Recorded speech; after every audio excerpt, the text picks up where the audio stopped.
Так, всім привіт! Продовжується епопея з зарядками, всякими упсами і так далі. Цікавий глюк був в клона китайського B6 IMAX. І бачимо вже не на атмезі, а на ходу STM-ка, ну вона затерта.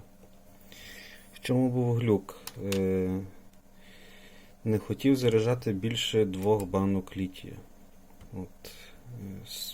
Там одна банка добре, 2 банки добре, 3 банки показує струм там 5 А, 5 А, все показує, що зарядка йде.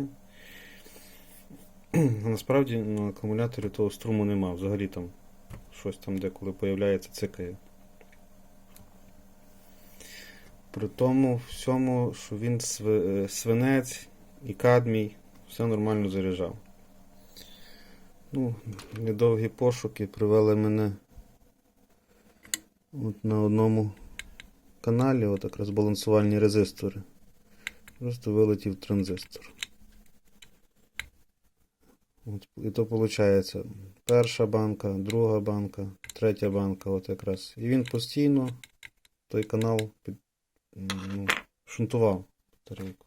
Тому от такі глюки. Це в нас є, що це є? Це є S80, на маркування на тому транзисторі 2 та Y. Ось він тут стоїть.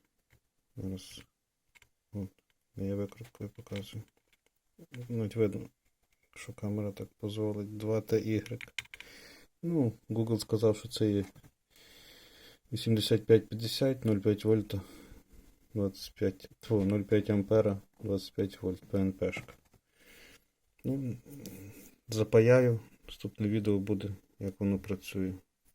Всім пока.